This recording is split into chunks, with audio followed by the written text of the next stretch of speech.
Buenos días, queridos docentes. Nosotros somos el grupo número 15, el cual está conformado por María Camila Torres, Keren Daniela González, Mariana Obredor y Angélica Gómez.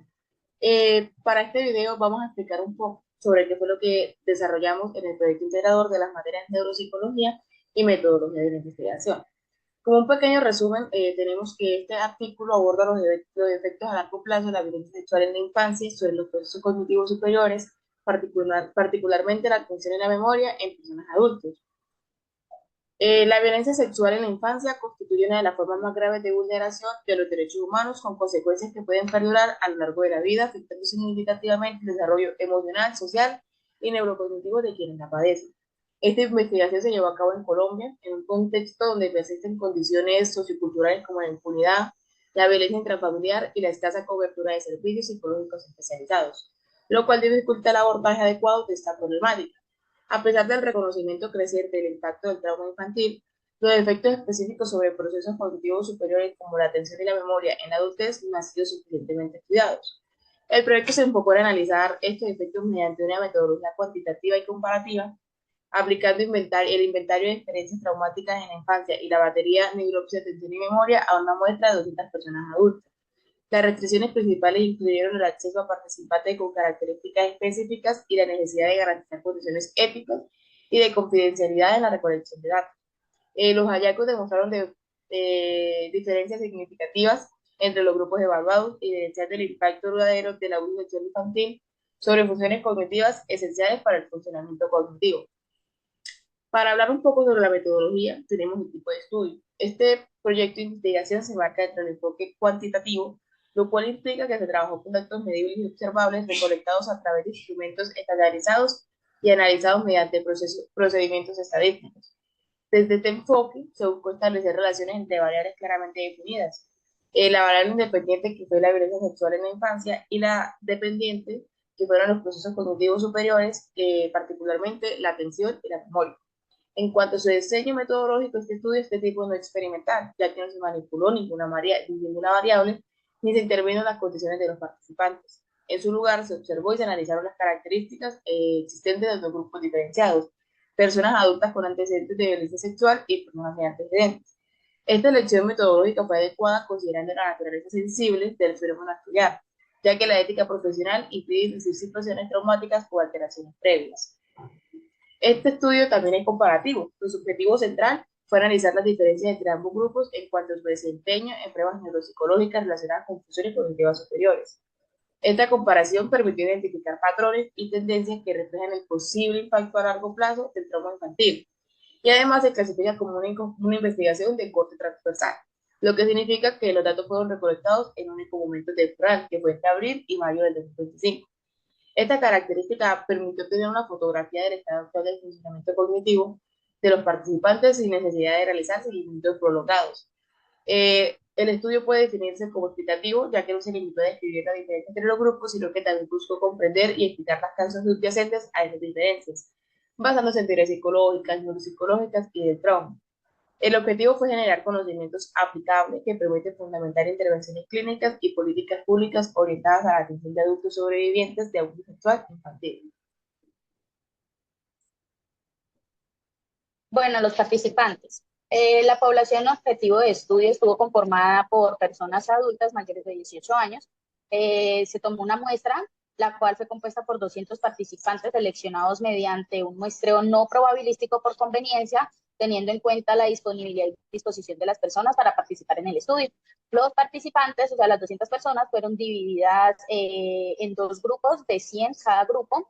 Los participantes fueron el primer grupo estuvo conformado por individuos con antecedentes de violencia sexual en la infancia, identificados a través de inventario de experiencias traumáticas en la infancia, y el segundo grupo por personas sin dicho antecedente. Las edades de los participantes oscilaron entre los 18 y los 59 años, con una media de 37,45 años en cuanto a la distribución por sexo. 112 eran mujeres y 88 eran hombres. Todos los participantes firmaron un consentimiento informado y también la evaluación que se realizó bajo condiciones éticas, garantizando la privacidad y la confidencialidad de estos participantes. Los materiales e instrumentos que se utilizaron fueron ambos estandarizados y validados. se utilizó el instrumento de experiencias traumáticas en la infancia. Este instrumento fue validado en Colombia por COSAR, diseñado para identificar antecedentes de eventos traumáticos ocurridos durante la infancia, incluyendo el abuso sexual, el abuso físico, emocional, la negligencia y otros hechos victimizantes. Su aplicación fue individual con acompañamiento del evaluador en los casos necesarios. Se utilizó también la batería Neuropsy, que es de la atención y la memoria, desarrollada por Ardila, Rosselli y Ostrowski en el 2007. Esta batería neuropsicológica permite evaluar el rendimiento en dominios cognitivos como la atención focalizada y sostenida, la memoria de trabajo, la memoria verbal y la memoria visual. Los materiales utilizados incluyeron hojas de respuestas, protocolos estandarizados, cronómetro y en algunos casos dispositivos electrónicos básicos como la grabadora de voz o una computadora portátil, para facilitar el registro de datos respetando siempre las condiciones de aplicación establecidas por los manuales éticos de los instrumentos. Como encuesta, aunque en esta investigación no se utilizó una encuesta tradicional con preguntas abiertas o cerradas, enfocada en las opiniones o percepciones, se empleó el inventario de experiencias traumáticas en la infancia, el que ya habíamos mencionado anteriormente, como instrumento clave de recolección de información, el cual funcionó de manera análoga en una encuesta estructurada. El objetivo principal para aplicar este inventario fue identificar a los participantes que habían experimentado uno o varios eventos traumáticos durante su niñez, en especial violencia sexual, que constituye la variable independiente del estudio. Este instrumento está compuesto por una serie de ítems estandarizados que permite explorar de forma sistemática diversos tipos de vivencias adversas que hayan podido experimentar los participantes, incluyendo el abuso sexual, el físico, el emocional, la negligencia, la pobreza extrema, el desplazamiento forzado y otros hechos victimizantes. La administración del instrumento se realizó de forma individual y confidencial en un ambiente controlado y en algunos casos se aplicó con acompañamiento del evaluador, especialmente cuando el nivel educativo del participante lo requería. Las respuestas fueron clasificadas y analizadas para asignar a los participantes en uno de los dos grupos del estudio, aquellos con antecedentes de violencia sexual en la infancia y aquellos sin dicho antecedente. Este proceso no solo permitió establecer una base objetiva para la comparación de los grupos, sino que también ofreció un marco ético de respeto, dado que las preguntas estaban diseñadas con sensibilidad clínica. La implementación de ese instrumento tuvo un rol fundamental para el desarrollo del proyecto, tanto por su valor diagnóstico, también como por su capacidad para recopilar información confiable y útil para la investigación, manteniendo en todo momento la privacidad, sobre todo el consentimiento informado y el bienestar emocional de los participantes. Bueno, yo les vengo a hablar sobre observación natural.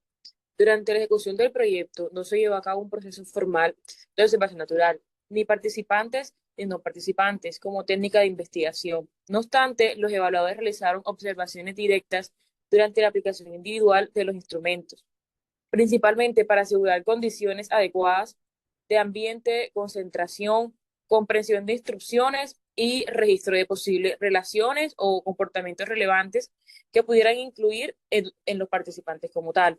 Estas observaciones, pues, no solo fueron sistematizadas como datos cuantificables, sino que también, pues, aportaron elementos importantes para el análisis cualitativo complementario del procedimiento de algunos participantes. El procedimiento a realizar. El desarrollo de la investigación siguió pues una secuencia estructurada de pasos orientados a alcanzar los objetivos planteados. En primer lugar, se realizó la selección de los participantes mediante un muestreo de problemáticas, básicamente, pues por conveniencia, garantizando la inclusión de personas mayores de 18 años dispuestas a participar en el estudio como tal. A continuación, se le aplicó el inventario de experiencias traumáticas en infancia, de forma individual a cada uno de los asistentes. Con el objetivo de identificar antecedentes de violencia, fueron clasificados en dos grupos, con antecedentes de violencias sexuales infantil y sin dichos antecedentes, básicamente. Posteriormente, a todos los participantes se les administró pues la batería NeuroSIP, atención y memoria, bajo condiciones controladas de ambiente, tiempo y material, básicamente. Esta evaluación se llevó a cabo de forma individual en cada uno, asegurando que cada persona comprendiera las instrucciones y tuviera el tiempo pues necesario para completar las tareas que se les estaban presentando y se les estaban mostrando. Una vez finalizada la etapa de recolección de datos general, se realizó un análisis estadístico cooperativo de los resultados obtenidos en ambos grupos. Ambos grupos se fueron comparando y se fueron viendo qué pasó y qué no pasó, lo que nos permitió identificar significativamente en los procesos de atención y memoria qué sucedía.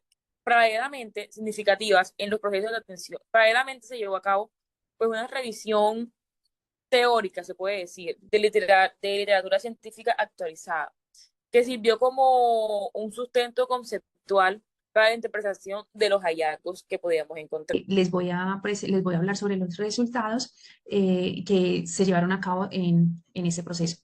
La recolección de la información se llevó a cabo entre el 21 de abril y el 31 de mayo del 2025.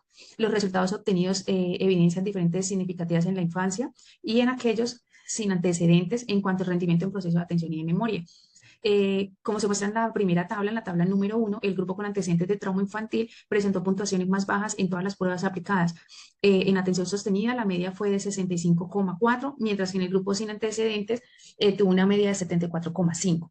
De forma similar, en atención selectiva, las medias fueron de 62,8 y 72,3. Respectivamente, respecto a la memoria verbal inmediatamente y diferida, el grupo de trauma mostró medidas entre 60,1 y 58,6, en comparación con 70,2 y 68,9 en grupos sin trauma. En la mayoría visual también se registró una diferencia considerable de 63,2 frente a 75,0. Esos resultados sugieren que la violencia sexual en la infancia tiene un impacto negativo y duradero sobre los procesos cognitivos superiores, afectando especialmente la capacidad de concentración, la evocación verbal y la retención visual. Las desviaciones estándares reflejan una mayor dispersión de resultados en el grupo con antecedentes, lo que podría indicar una afectación más heterogénea del funcionamiento cognitivo. Esta es la tabla de la cual les estaba hablando. Las conclusiones, los hallazgos obtenidos en este estudio confirman la hipótesis planteada: la violencia sexual en la infancia tiene efectos significativos y persistentes sobre los procesos cognitivos superiores, especialmente en las funciones de atención y de memoria en la adultez. Las diferencias observadas entre los dos grupos es evaluada la evidencia de un deterioro del rendimiento neuropsicológico de las personas con antecedentes de trauma infantil, lo que respalda la literatura existente sobre el impacto del estrés traumático en estructuras cerebrales clave como el hipocampo y la corteza prefrontal. Desde una perspectiva teórica, esos resultados se alinean con la teoría del trauma complejo. Herman en 1992, el modelo de la memoria de trabajo de Bedele y de Heath en 1974, los cuales explicaban cómo el estrés crónico y las experiencias adversas afectan la condición y el almacenamiento y la recuperación. Así como la capacidad de mantener el foco de la atención. Asimismo, los resultados apoyan la utilidad del modelo neurocognitivo de Posner y de Peterson en 1990 para entender las alteraciones de los sistemas atencionales de las víctimas. En términos prácticos, esta investigación está destacada en la necesidad de incorporar evaluaciones neurológicas en los procesos de atención en clínicas para adultos que han sido víctimas de abuso sexual en la infancia. Además, urgente el diseño de estrategias de intervención interdisciplinarias orientadas a la rehabilitación cognitiva y al fortalecimiento de habilidades ejecutivas afectadas en el trauma. Por último, se recomienda que futuras investigaciones amplíen las muestras y consideren en otros factores moderados como el acceso de redes de apoyo, la terapia recibida o la presencia de traumas adicionales que podrían incidir en la magnitud del deterioro cognitivo observado. Los agradecimientos, expresamos nuestro agradecimiento a la Universidad de Investigación y Desarrollo UDI por brindarnos el acompañamiento académico y a los recursos necesarios para el desarrollo de este proyecto. Agradecemos también a los docentes, a la profesora Andrea Paola y al profesor Jorge Arturo por su orientación constante, sus valiosas observaciones metodológicas y su compromiso con nuestra formación académica. Reconocemos la colaboración de las personas que participaron voluntariamente en el estudio y quienes mediante su disposición y sinceridad hicieron posible la recolección de datos esenciales para esta investigación. Agradecemos igualmente a las instituciones educativas y comunitarias que facilitaron el contacto con los participantes y ofrecieron espacios seguros para la aplicación de los instrumentos. Destacamos que este proyecto fue desarrollado sin financiación externa y que los recursos tecnológicos y logísticos fueron gestionados por los estudiantes con el apoyo institucional en el acceso a instrumentos como la batería de Neurotzi y el software estadístico requerido en el análisis de datos. Muchísimas gracias por su atención.